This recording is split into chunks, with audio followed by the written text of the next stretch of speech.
All right, guys, Mr. Antonucci here, and in this video, this is our third video for antiderivatives. We want to talk a little bit about free-falling objects. So, an object falling to Earth, this is a typical example of free-falling motion where we have nearly constant acceleration. Typically, in these problems, we just use the acceleration due to gravity. So, we assume the absence of air resistance.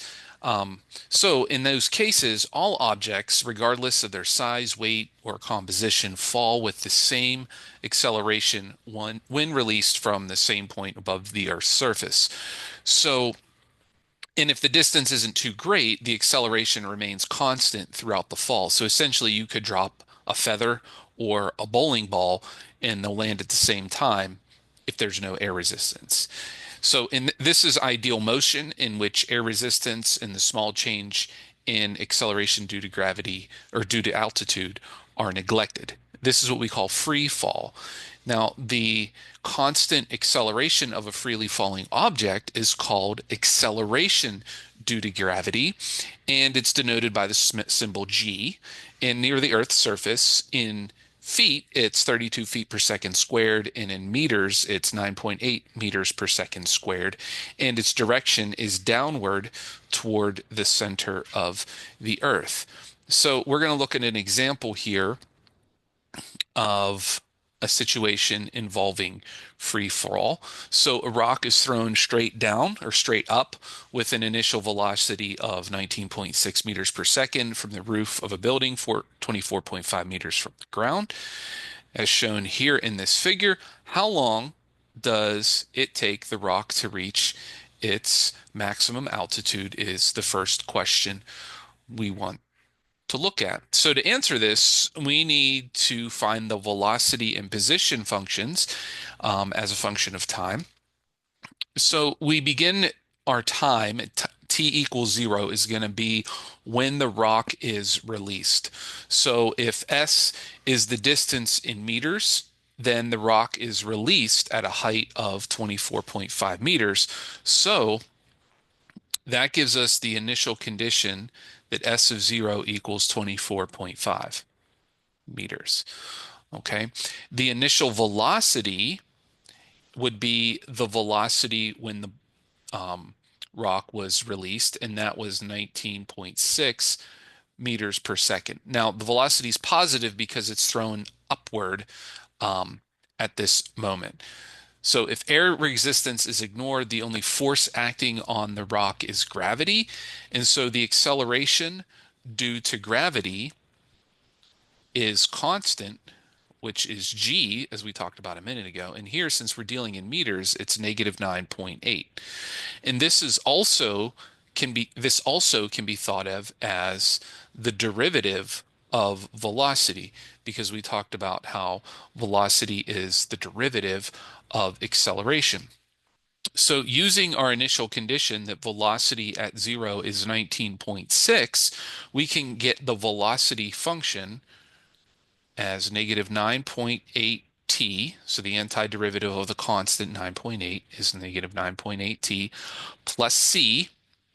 And if we use our initial condition that when you plug in 0, you get 19.6. Plugging in 0 would just simplify to c equals 19.6. So the velocity function is negative 9.8 t plus 19.6. Now, since the derivative of position is velocity, or velocity is the derivative of position, we can then get the position function. So s of t is going to be the antiderivative of velocity. So you would square t and then divide by the new exponent. So negative 9.8 divided by 2 plus 19.6 is the constant. So the antiderivative of that would just multiply it by t, and then you'd have plus c. We would also use the initial condition for the position, which would be 24.5. So when I plug in 0, S of 0 should equal 24.5. Well, since the variable is t in both cases, that's just going to simplify to c when I plug in 0. So c is 24.5 And then S of t is going to be, this negative 9.8 over 2 is going to simplify to negative 4.9 t squared plus 19.6 t plus 24.5. Now we can begin to answer some of the questions. The rock reaches, or the question that the first question was, how long does it take the rock to reach its maximum altitude? So the um, max altitude would be when the velocity is zero. So we know our velocity function, so this is for part A. Velocity function is negative 9.8 t plus 19.6. We set that equal to 0. And when you solve that, you would get t equals 2. So that would be 2 seconds. So the rock reaches its max altitude at t equals 2 seconds. Part B was, what is the maximum altitude of the rock? So to get the max altitude, we would just take, so we'll do part B here. We would just evaluate the position function at 2. So negative 4.9 times 2 squared plus 19.6 times 2 plus 24.5. If you plug that all into a calculator, you get 44.1 meters. So the max height occurs at 2 seconds and is 44.1 meters. So make sure you label your answers with units, and if you have to interpret it, make sure you write a complete sentence for that. Part C was, let's go back up here to the question. If the rock misses the edge of the building on the way down and eventually strikes the ground, what is the total time the rock is in the air? So in order to do that, we need to find the total time the rock is in the air. We need to solve basically the equation S of 0, or excuse me, S of t equals 0. Okay, so we set the S of t equation, negative 4.9 t squared plus 19.6 t plus 24.5 equal to 0. You can divide everything by negative 4.9 in this case, and it works out nicely to t squared minus 4t minus 5 equals 0, which you can easily factor. Now, if it's not factorable, you could use the quadratic formula, or you could solve the equation graphically. But we need factors of negative 5 that add to negative 4. So it'd be t minus 5 and t minus or plus 1 equals 0. Scooch that up too much there. Okay, so this one would give you t equals 5, and this one would give you t equals negative 1. So the only meaningful solution for the problem is t equals 5. T equals negative 1 is a solution to the general equation there, but in this specific context, time starts at 0, so this would be like 1 second before the rock was released, which doesn't make sense in the problem. So the rock is in the air for 5 seconds. Okay?